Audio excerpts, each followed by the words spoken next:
Dimanche, premier jour de ce mois de juillet, est déclarée journée d'action de grâce dans toutes les églises de la MIE. Au centre Rehoboth, où étaient réunis pasteurs, leaders et fidèles de l'église, l'apôtre Marc Koulibaly a parlé de la famille chrétienne, d'où le thème du mois, la famille, le lieu secret de l'intimité avec Dieu. La famille chrétienne. La famille qui est en Christ. Et c'est là qu'il a fait comprendre le mois de juillet. La famille, le lieu secret de l'intimité avec Dieu.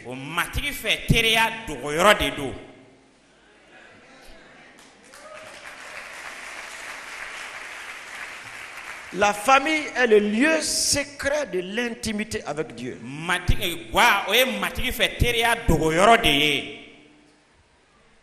Pour ainsi dire que tout se joue dans la famille. Toutes les victoires partent de la famille. Les triomphes partent de la famille. L'adoration part de la famille. Mais aussi l'échec, la défaite, tout part aussi de la famille. Si l'Éternel Dieu n'intervient pas pour les familles actuellement dans ce monde,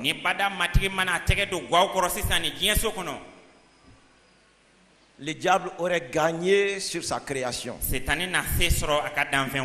pour cela, je crois à un tournant important maintenant où Dieu va d'une manière spéciale faire jaillir les vraies familles selon ce qu'il a dans son cœur pour le monde entier.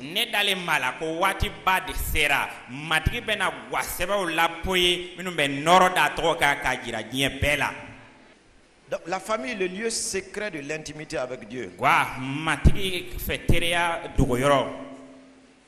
Dieu voudrait que sa présence soit cultivée dans chaque famille. La présence de Dieu dans chaque maison. Que toutes les familles aient mieux. Où que vous soyez, faites-en maintenant un devoir de ramener la présence de Dieu dans votre maison. Il se peut que tu sois seul dans ta famille. Ramène la présence de Dieu dans ta maison. Il se peut que vous soyez deux seulement. Ramenez la présence de Dieu dans votre maison. Ramenez tout ça, ramenez la présence de Dieu. Est-ce que vous êtes là? Ramenez la présence de Dieu. Nous devons sortir de l'ordinaire. Que le Seigneur puisse voir que nous voulons sa présence. Dans 1 Chronique 13, le verset 3. 1 Chronique 13, le verset 3. Qu'est-ce que David a dit? David a dit, 1 Chronique 13, le verset 3. Ramenons auprès de nous l'arche de notre Dieu. Car nous ne nous en sommes pas occupés du temps de Saül. On peut ajouter le verset 4. Toute l'assemblée décida de faire ainsi. Car la chose parut convenable à tous les peuples. Amen. Amen. Depuis le temps de Saül, l'arche de l'Éternel était oubliée. Personne ne s'en était occupé. Mais écoutez très bien. Les gens vont à l'église. Les gens prient. Les gens font les ministères. Mais en réalité, ils ne s'occupent pas de la personne de Christ, sa présence réelle. Saul a eu son temps. Il ne s'en est pas occupé. Maintenant, éveillons-nous. Alléluia. Amen. Donc cette prise de conscience du roi David, donc est une interpellation pour nous autres aujourd'hui. Ramener la présence de Christ. Pasteur, faisons tout pour ramener la présence de Christ dans le culte. Sortons du système religieux. Ramenons la présence de Christ. Et pour ramener la présence de Christ dans l'église, il faut ramener la présence de Christ dans les foyers. Il faut que nos maisons, nos foyers soient des habitations de Dieu, comme notre corps est une habitation de Dieu.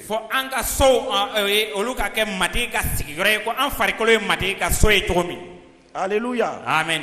Nous sommes une habitation de Dieu. Que nos maisons soient une habitation de Dieu. Ramenons la présence de Dieu. Apocalypse 3:20 va aussi nous dire cela. Apocalypse 3:20 nous parle de cela aussi. Où Jésus déclare: voici, je me tiens à la porte et je frappe. Vous savez, quand vous recevez la parole de Dieu comme cela, ne cherchez pas l'image des portes loin. Il s'agit de ta porte. La porte de ta famille. Oui, tu parles de la porte de ton cœur, oui, mais je veux que tu puisses comprendre maintenant. La porte de ta famille.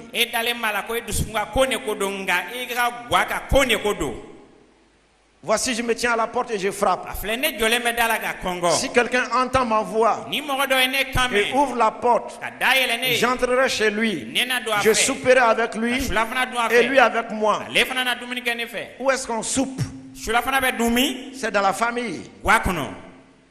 Ramener la présence de Dieu. Ça doit commencer par les foyers. Jésus s'est exprimé ainsi une fois à la porte de Jérusalem. Lors de son entrée dans Jérusalem. Luc 13, le verset 34 à 35. Luc 13, le verset 34 à 35. Il a vu que dans la ville, cette ville-là ne recherchait pas Dieu. Il a vu que dans cette ville, dans la maison même de Dieu, dans le temple, ils sont religieux, c'est vrai, mais ils étaient tous des hommes d'affaires. Les affaires avec la religion. Jusque dans le temple. Si les gens venaient au temple, c'était pour commercer. Mais ce n'était pas pour venir chercher Dieu. Ils venaient pour des intérêts personnels. Et Jésus a regardé la ville. Il dit: Jérusalem, Jérusalem, qui tue les prophètes et qui lapide ceux qui te sont envoyés. Combien de fois ai-je voulu rassembler tes enfants? Combien de fois ai-je voulu rassembler tes enfants comme une poule rassemble sa couvée sous ses ailes? Et vous ne l'avez pas voulu. Voici, votre maison vous sera laissée. Mais je vous l'ai dit, vous ne me verrez plus. Vous ne me verrez plus. Jusqu'à ce que vous disiez: béni soit celui qui vient au nom du Seigneur. Donc, une famille qui ne recherche pas la présence de Dieu ne peut pas voir le Seigneur agir dans les différents points de sa vie. Les gens ne veulent pas la présence du Seigneur. Ils ne cherchent pas la présence du Seigneur. Mais pourtant, quand ils ont des besoins, ils vont jeûner, ils vont prier pour voir le Seigneur agir dans ces différents domaines. Mais le Seigneur déclare ici, ce que lui a voulu faire depuis longtemps, vous avez refusé. J'ai voulu vous rassembler. Voyez, il veut rassembler la famille. Il veut rassembler les gens de la maison. Quand le chef de famille ouvre la Bible, la famille doit se trouver autour de la Bible. Ainsi, soyez certains que le Seigneur est là. Mais lorsque les gens sont dispersés et refusent ce rassemblement, le Seigneur aussi déclare, lorsque vous voulez le voir dans tel ou tel domaine, vous n'allez pas le voir. Il dit, donc, je vous le dis, vous ne me verrez plus. Vous ne me verrez plus. Vous allez demander la santé, vous n'allez pas le voir. Vous allez demander donc que telle ou telle crise soit ôtée. Vous n'allez pas voir sa main. Vous allez le demander pour assurer votre voyage, votre entreprise, mais vous ne le verrez pas. Vous allez le demander d'intervenir dans la vie de vos enfants, de vos maris ou de vos épouses, mais vous ne le verrez pas. Mais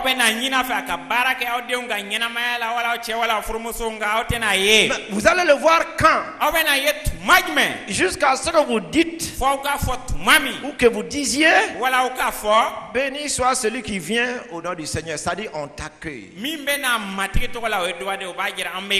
Jusqu'à ce que vous dites, Seigneur, viens dans ma maison, viens dans ma famille, viens dans mon foyer. Et ça ne se dit pas avec la parole seulement, c'est en rassemblant ceux de la maison. Est-ce que tu es là? Est-ce que tu entends ces paroles? Quand les directions divines sont données, c'est pour cela qu'ils les pratiquent. Mais quand vous rejetez, le Seigneur ne saurait que faire maintenant pour vous. Et si l'ennemi fait en sorte que ces paroles vous passent par-dessus et que vous ne les retenez pas, il aurait gagné sur vous. Oui. La famille, le lieu secret de l'intimité avec Dieu. Le psaume 91 va nous parler de cela. Les gens le récitent, c'est bien. Mais ils ne vivent pas cette parole. Tout le monde connaît ce passage. Mais la pratique en est toute autre chose. Psaume 91, à partir du verset 1, il a dit ceci: celui qui demeure sous l'abri du Très-Haut repose à l'ombre du Tout-Puissant. Alléluia. Amen. Alléluia. Amen. Celui qui demeure sous l'abri du Très-Haut.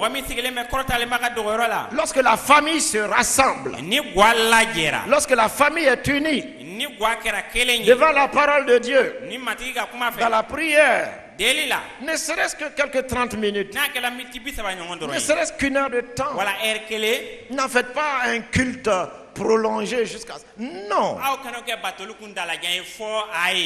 Quand vous aimez quelqu'un, vous pouvez passer beaucoup de temps, c'est vrai, mais peu de temps aussi vous donne la satisfaction. Donc le Seigneur voudrait que les familles puissent demeurer sous l'abri du Très-Haut. Que nous venons sous ses ailes comme la mère poule rassemble sa couvée sous ses ailes. C'est là que nous allons trouver la protection. C'est là que nous allons trouver le secours. C'est là que nous allons trouver réellement la chaleur, la communion. Voyez? La sécurité, la protection, l'abondance, l'amour. Nous allons pouvoir voir que nous serons soudés les uns les autres. Les gens disent il n'y a pas d'amour à l'église.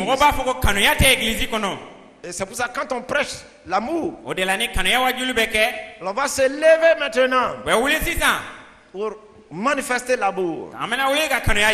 Donc, ce psaume 91 nous interpelle. C'est là que nous allons pouvoir avoir le repos. Le repos, ce n'est pas au service. Le repos, même, ce n'est pas même à l'église. Le repos, c'est d'abord dans la maison. C'est ce lieu secret de l'intimité.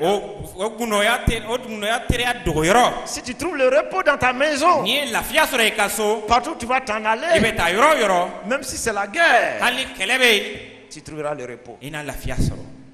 L'importance de la présence de Dieu dans une famille, ce point a été développé au cours de ce culte. Et c'est une famille biblique qui a servi d'exemple. Il s'agit de la famille d'Obed-Édom. Nous voulons la protection pour nos familles. L'intimité avec le Seigneur.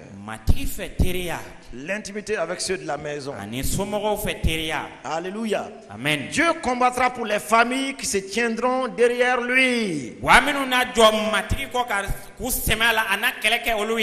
Dieu combattra pour les familles qui se tiendront derrière lui. C'est-à-dire les familles qui vont se tenir dans la parole. Les familles qui vont se tenir dans sa présence. Dans 1 Chronique 13, 14. Donc nous avons parlé de l'exemple de la famille d'Obed-Édom hier. Lorsqu'on a transporté la présence de Dieu dans cette famille, il a dit, l'arche de Dieu resta 3 mois dans la maison d'Obed-Édom. Et il a dit, dans sa maison, parce qu'il y a une reprise. L'arche de Dieu resta 3 mois dans la maison d'Obed-Édom. Et puis il y a une virgule. Ensuite il a dit dans sa maison. Et puis on a mis un point. Ça veut dire que les membres de la famille ont accepté l'arche. D'autres versions ne vont pas répéter 2 fois la maison. Par exemple, donc dans 1 Chronique chapitre 13, toujours les versets 13 à 14, dans la version le semeur,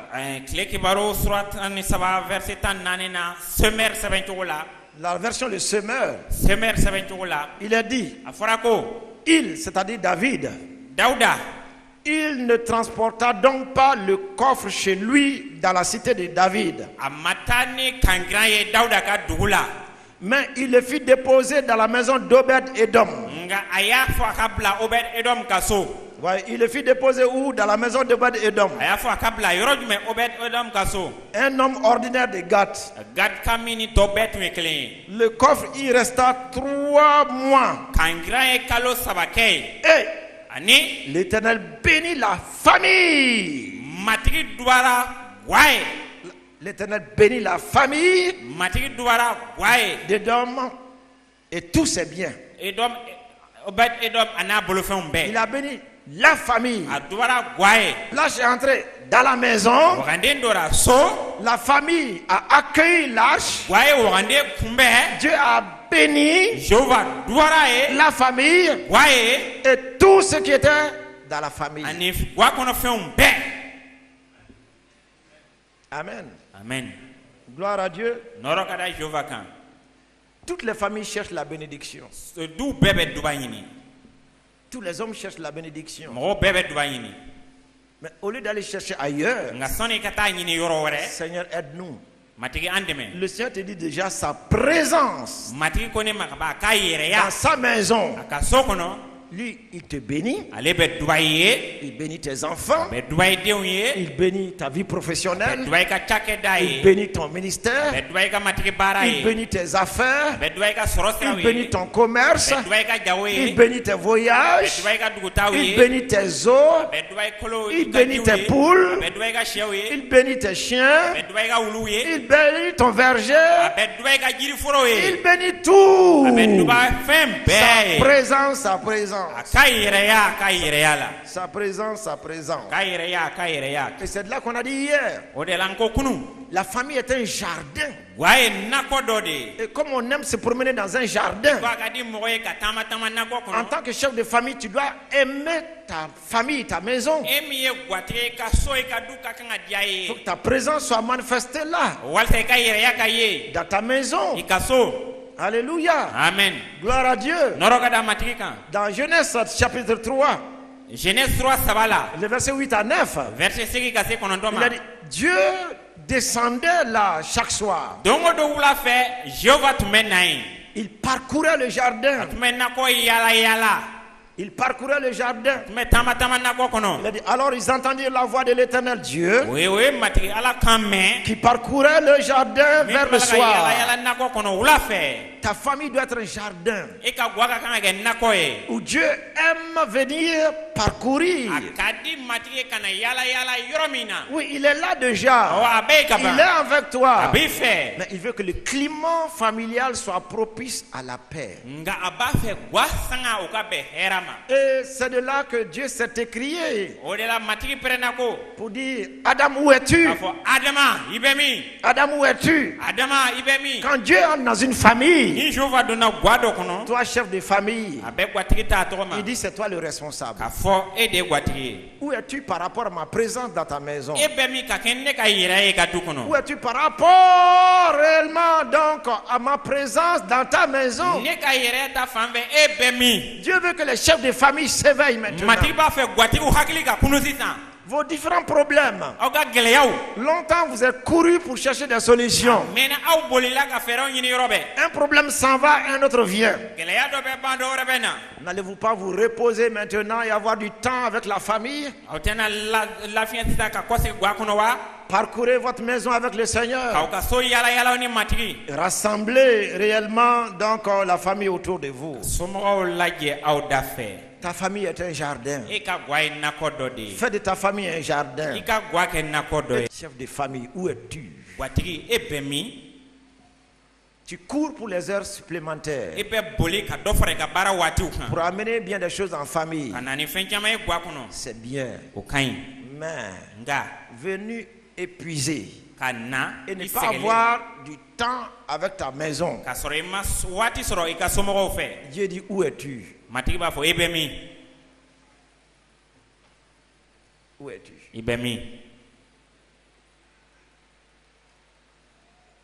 Ça c'est un autre message.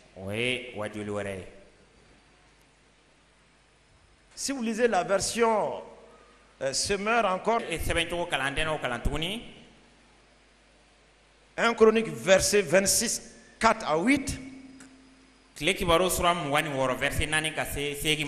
paraphrasé là-bas. Mais quand vous allez lire dans votre Bible, vous allez trouver vaillant, vous allez trouver ceci, cela, les enfants d'Obed-Edom. Mais dans la version, la Bible Semeur, dans le paraphrasement que j'ai souligné ici, la présence de l'arche de Dieu dans la maison d'Obed-Edom,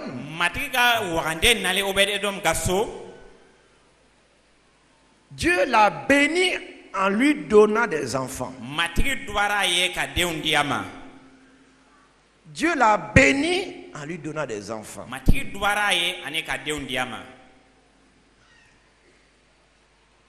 Ayant reçu l'arche de Dieu dans sa maison, ses enfants jouissaient d'une grande autorité. Tu veux que tes enfants jouissent d'une grande autorité à l'école, au travail, dans le quartier, dans leur vie. Le secret, c'est ici. Il a dit, ses enfants jouissaient d'une grande autorité. Quel homme ne voudrait-il pas voir ses enfants jouir d'une grande autorité? Et c'est pas fini. Il a dit, ses enfants furent des hommes de grande valeur. Des hommes de grande valeur. Quel homme, quelle femme ne voudrait-il pas voir la valeur exprimée dans la vie de ses enfants? Nous voulons tellement cela. C'est pour ça que nous poussons nos enfants à étudier. Et nous payons les écoles les plus chères. Nous voulons mettre les enfants dans les cadres pour qu'ils puissent être des enfants de grande valeur dans le temps venu. Mais le Seigneur déclare ici, ce que nous faisons déjà c'est bon. Mais ça c'est sur le plan naturel. Et il y a plusieurs personnes qui ont des grands diplômes, mais qui sont réellement comme des feuilles. Mais des enfants valeureux. Dieu déclare, lorsque le chef de famille cultive la présence de Dieu dans la vie. Soyons pratiques. Soyons pratiques. Quoi d'autre encore? Ces enfants furent dotés de capacités particulières. Tout cela par la présence de l'arche de Dieu. Capacité particulière. Ça veut dire, si tous les enfants d'Israël avaient des capacités, ça veut dire, si tous les enfants du quartier avaient des capacités, ça veut dire, si tous les enfants, les écoliers, les élèves de cette université, de cette école ou de cette classe avaient des capacités, les enfants d'Obed-Édom, leur capacité était particulière. Donc tu peux faire en sorte que ton enfant soit différent de tous les autres. Et ce qu'on va trouver en eux, voir en eux, les gens diront, on a vu ça nulle part ailleurs. Mais où est-ce que cela a commencé? La présence de Dieu dans la famille. Vous voyez, et c'est pas fini. Vous voyez, il a dit, ces enfants furent des personnes de valeur. Personnes de valeur. Le mot valeur est revenu 2 fois. Des enfants de valeur. Qui n'est pas content quand tout le monde parle des vertus et des valeurs qui se trouvent dans ton enfant? Tu oublies que c'est toi qui peux cultiver cela dans la vie de l'enfant. Mais ce n'est pas tout. Il y a un autre point. Il a dit, ces enfants furent des personnes qui accomplissaient leur travail avec énergie. Qui accomplissaient leur travail avec énergie. Écoutez-moi très bien. Il y a beaucoup de gens qui commencent des choses, mais ils n'arrivent pas à achever. C'est pas vrai? Beaucoup de gens qui commencent des choses, mais n'arrivent pas à achever. Ils commencent à construire une maison, ils n'arrivent pas à achever. Ils commencent un projet, ils n'arrivent pas à achever. Ils commencent l'école, ils n'arrivent pas à achever. Ils commencent le mariage, ils n'arrivent pas à achever. Ils commencent le ministère, ils n'arrivent pas à achever. Vous savez, quand tu n'arrives pas à achever quelque chose, c'est qu'il t'a manqué de la présence du Seigneur. Sauf si la chose n'était pas de Dieu. Le culte de ce dimanche a pris fin par une séance de prière suivie d'un agapé fraternel.